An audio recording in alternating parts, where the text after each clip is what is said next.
Okay, some of you might not know this lady. She's Janet Kuypers. She's run a bunch of poetry shows over the years in Chicago. She runs her own press. She's been a great editor. She publishes a couple magazines. She's been featured all over the place. She sings, she dances, she does amazing things. You what? I dance? Yeah, you dance. Well, not for you. Okay. What? Okay. Okay, fine. You won't dance with us tonight? Maybe she'll dance for us tonight. Who knows? Who knows what this woman will do? She's one of the, she's like a poetic actress, I guess. Ladies and gentlemen, the one, the only, Janet Kuypers.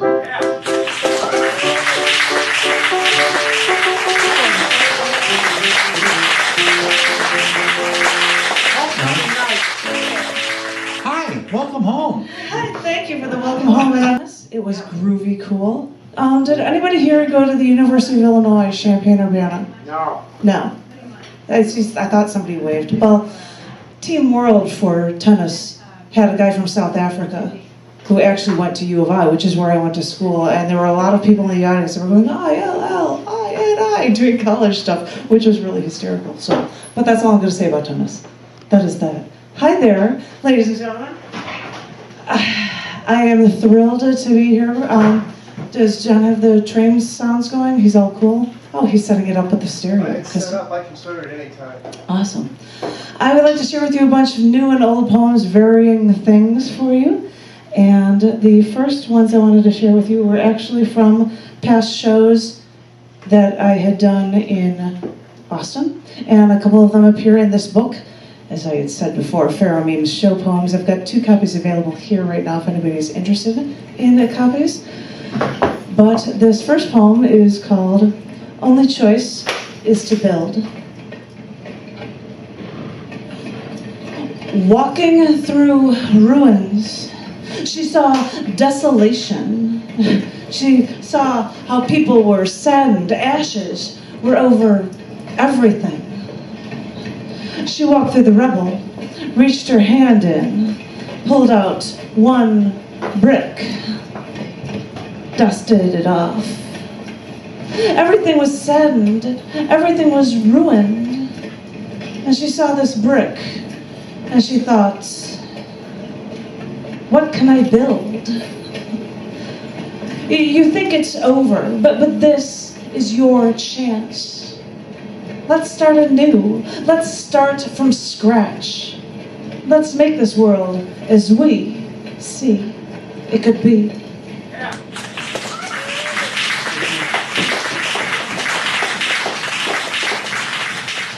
Somebody said autumn poems, and so I'm going to have to do 1 autumn poem for you. It's because I love John. And it's also in this book, Pharaoh Meme's show poems, and it's called Marry You in Autumn. When I fell in love for real, he then said to me, I want to marry you. I want to marry you in autumn, when the leaves are changing and the weather is perfect. I felt the enchanting, changing season. This is now our transformation. When he said to me, I want to marry you in autumn.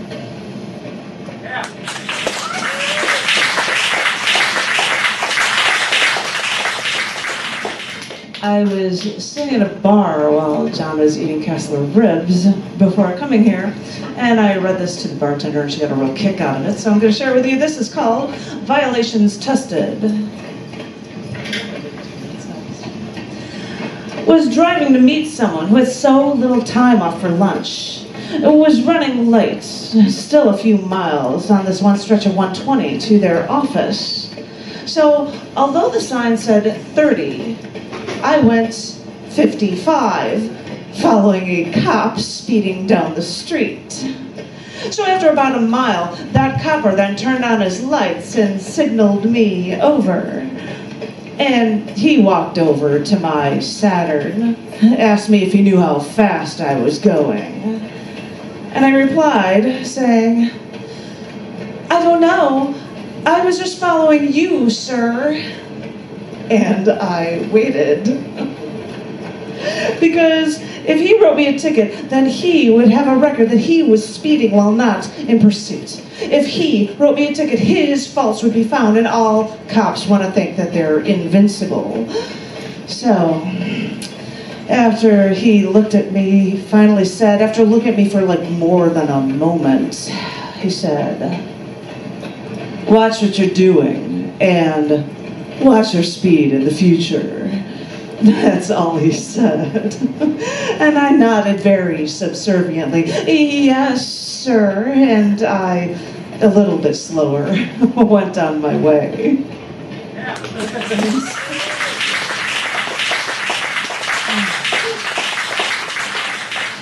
For a women's issues feature I did at the High Faith Center, one June, I did this piece called Echo in My Mind. I can't make it taller.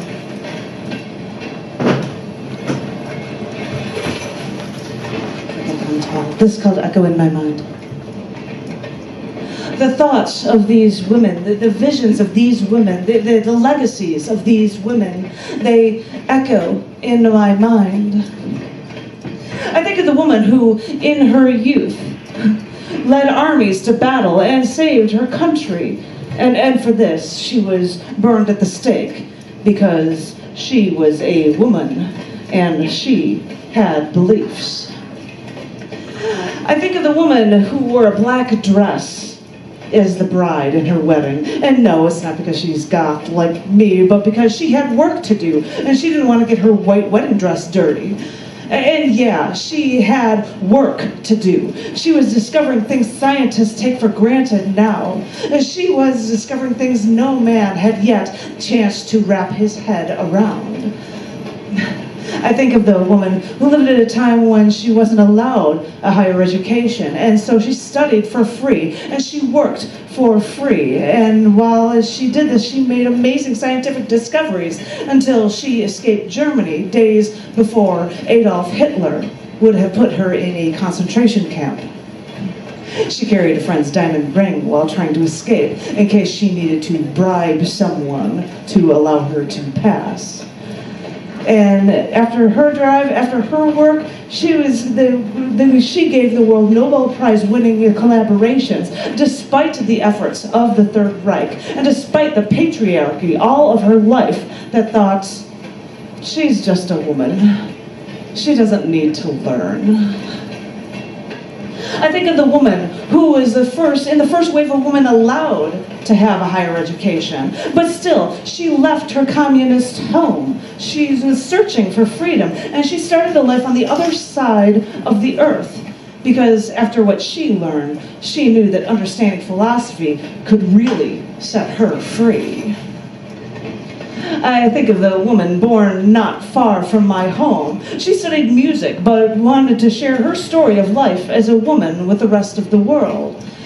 And through her journeys, she'd stay at a tribe where prisoners armed with lawnmower blades broke out of their jail cell, while all she could do was wonder, wait, and listen out into the jungle.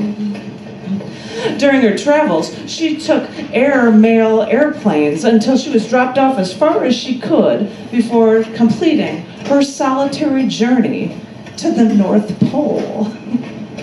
As an artist in residence for NASA, she learned of how men, during the Cold War, thought of setting off nuclear bombs on the dark side of the moon. Of course, only a man would think of doing that.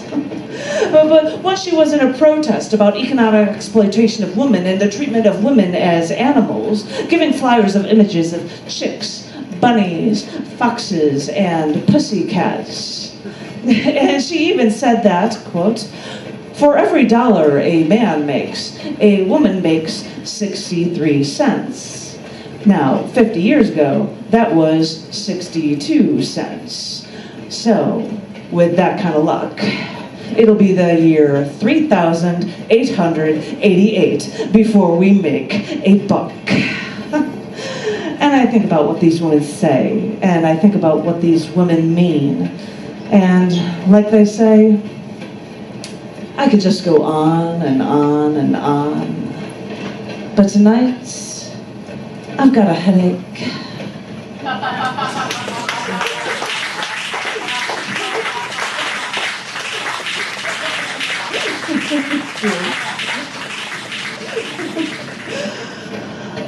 All my life has always been about you. What do you need? What do you want? How can I help you? What can I do for you? And now, for once, I start to live. And now you tell me that I'm thinking about myself too much. And I think about all of the things I've done for you, and all the time I've spent with you, and all the care I've given you, and now you tell me that I'm thinking about myself too much. And I've cooked for you, and I've cleaned for you, and I've made sure that everything made sense in your world, and now you tell me that I'm thinking about myself too much.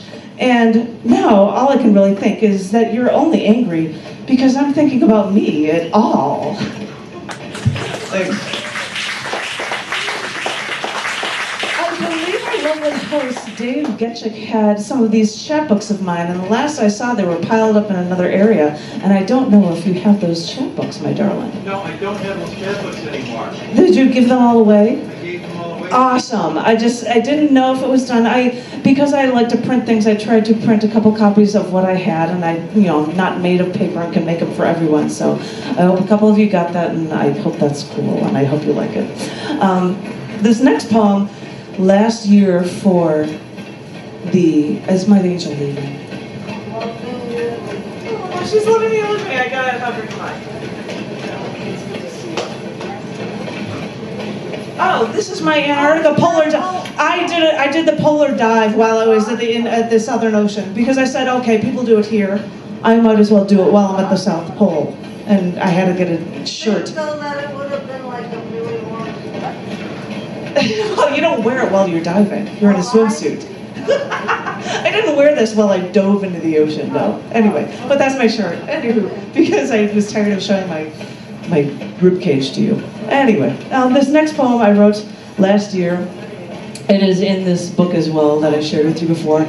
For National Poetry Month, I did a feature of a bunch of erasure poems, which is you take a document or a speech or something well-known and you erase parts of it and you come up with something else. This was also published in a found poetry book from Lamar University very recently, and it is called Erasure Poem, One of the Most Hated Women in America. These are chosen words spoken by Casey Anthony after she was charged with the murder of her infant daughter, Kaylee, for which she was later acquitted. I don't know if you guys remember this story. So these are some of her words. She keeps a lonely, guarded life now. In her words, I was in confinement for 23 hours a day, for weeks at a time. In her words, my sentence was doled out long before there was a verdict. Sentence first, verdict afterward. Guilty long before a day in court. In her words, she does not have a significant problem with not telling the truth. In her words, I hate to say this, but cops believe other cops. Cops tend to victimize the victims. I see why I was treated the way I was, even had I been completely truthful. Cops lie to people every day. I'm just one of the unfortunate idiots who admitted they lied. In her words, I don't give a shit about what anyone thinks about me. I never will. I'm okay with myself. I sleep pretty good at night. Thanks.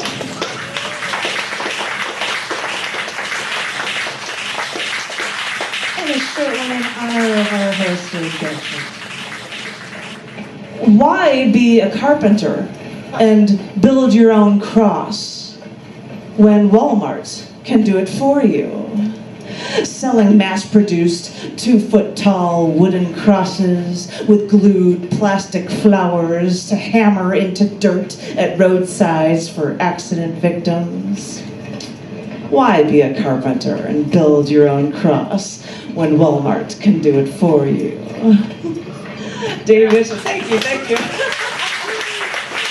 had to do that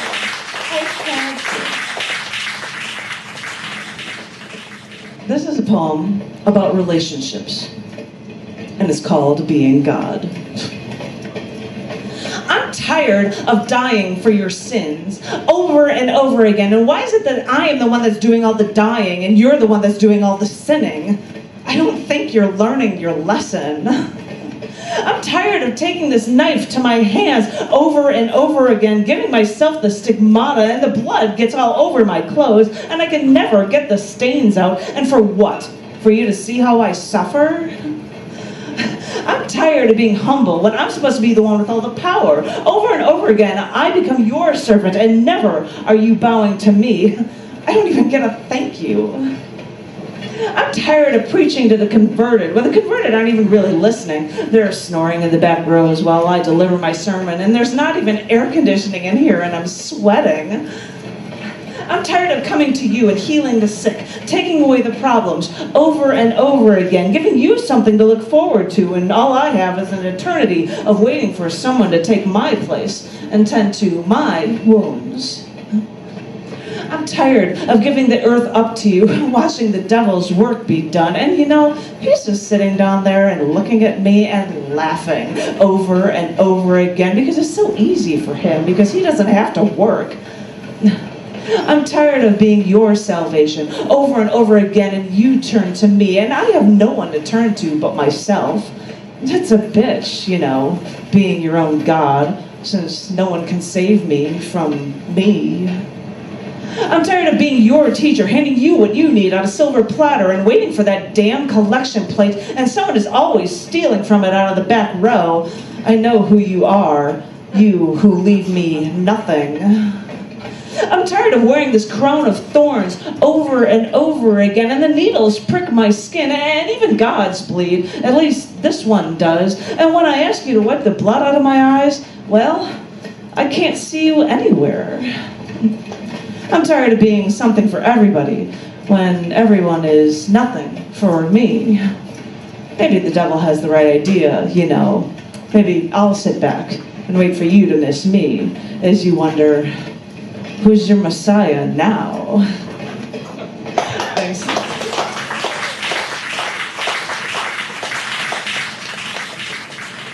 A couple of people told me they liked this piece of prose and a short piece. It's called Evolving, Connecting, and Confounding.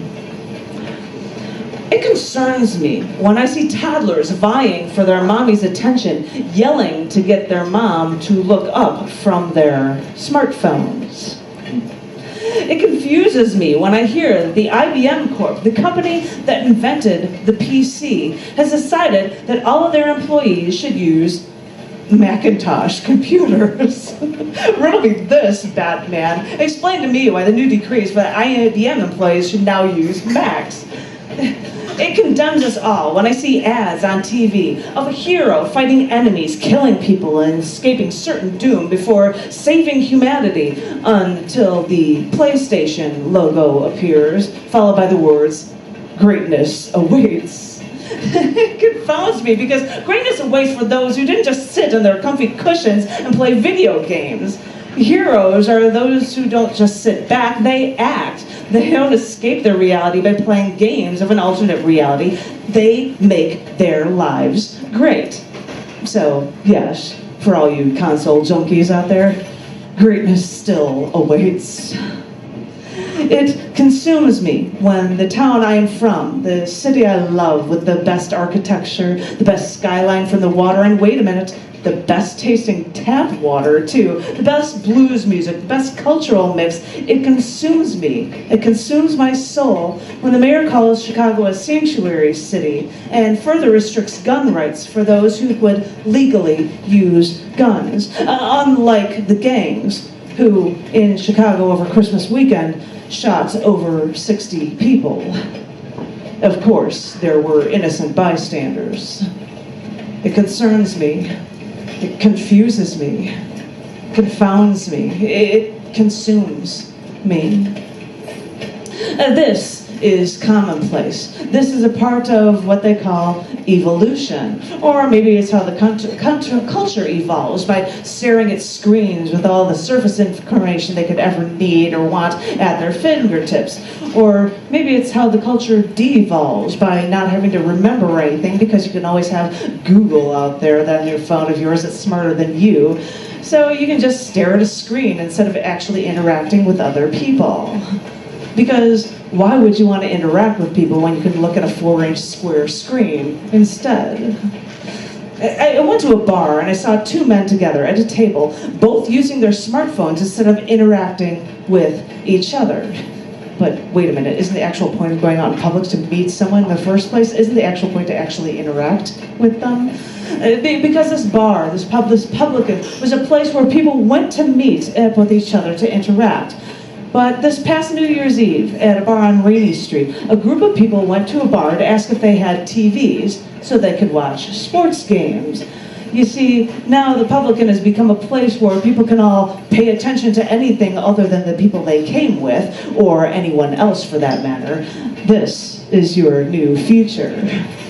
Because I remember back in the day when me and my friend Jason, we had our laptops at a bar with a bunch of friends, and we would actually transfer files to each other by putting the laptop sensors in front of each other. So yeah, we were still being computer geek stuff that was going on there, but at least we were in public and we were actually interacting with actual people while we did it. And this is how we were cutting edge, and this was all we were being rebellious, and we were all doing this without actually losing our connection with people.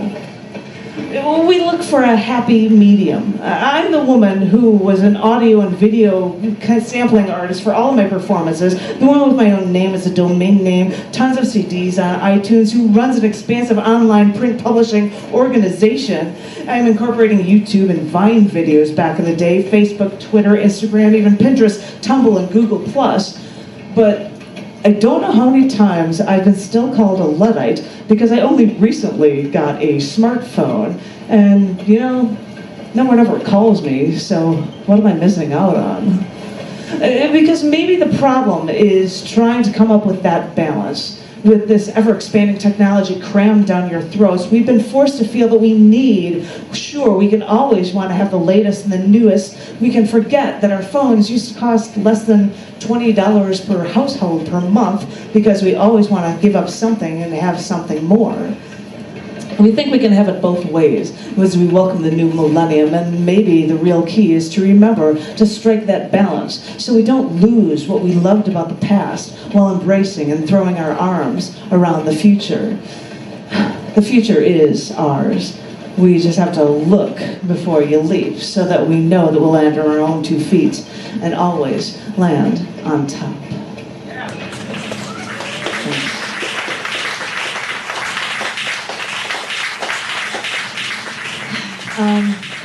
My brother passed away last year. He was going through trouble, and we only found out later, and I wanted to write this for him. It is called Only Half the Story. He was a troubled man. He had a good life, but let demons in to do him in. In his struggles, he almost died a number of times. And even his family pushed him away and only heard news of his death after he was already cremated.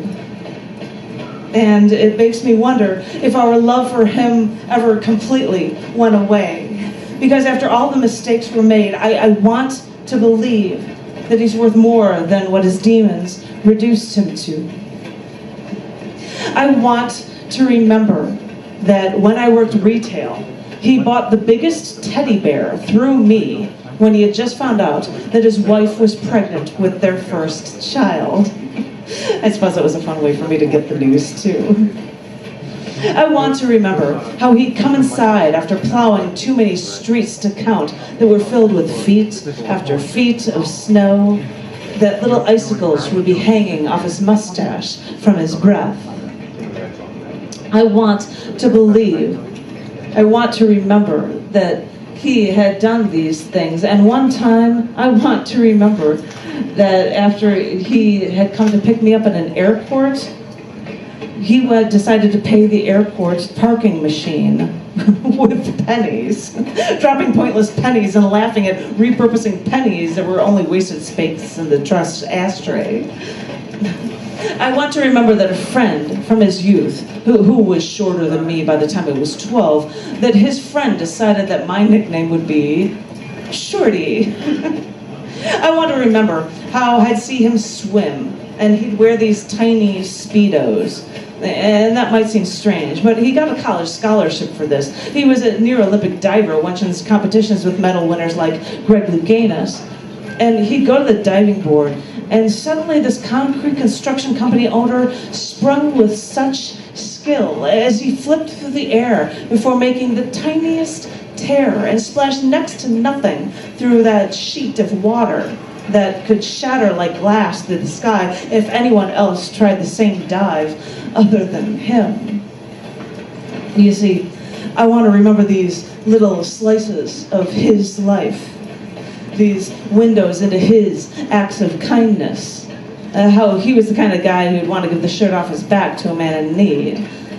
I want to remember this, because I want to believe that he wasn't always lost. I want to believe that even though he erred, we should no longer condemn him, but condemn the thing that did this to him.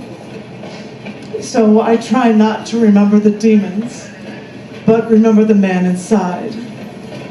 I want to believe, and this is why I must remember.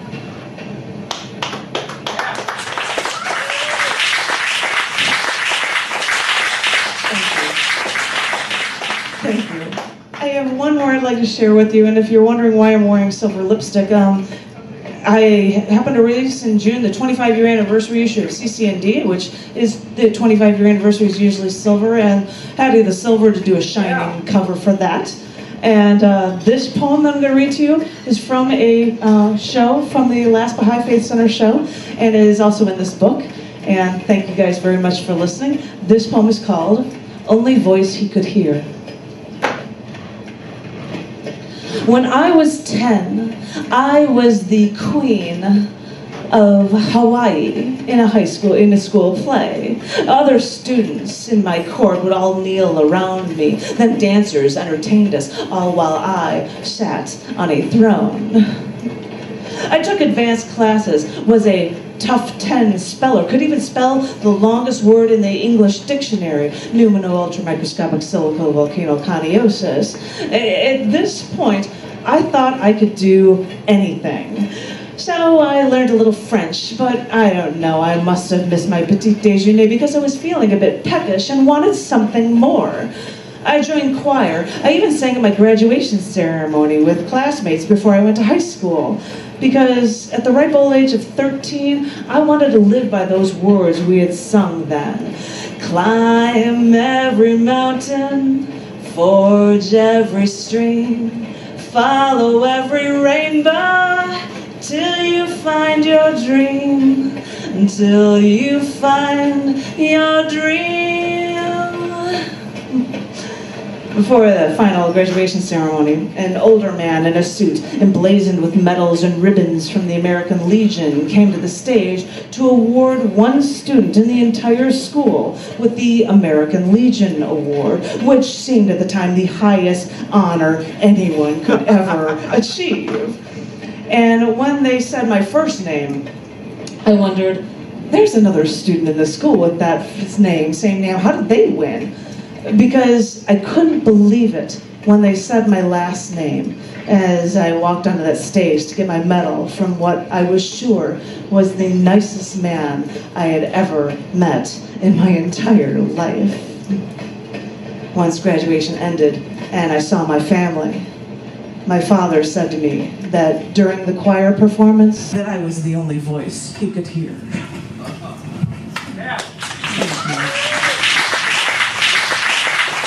Thank you, thank you, thank you. Thank you, Dave. Thank you, guys. I love each and every one of you. Thank you. Thank you, thank you, thank you. buy a book from this lady. I've got a number of books that have just come out.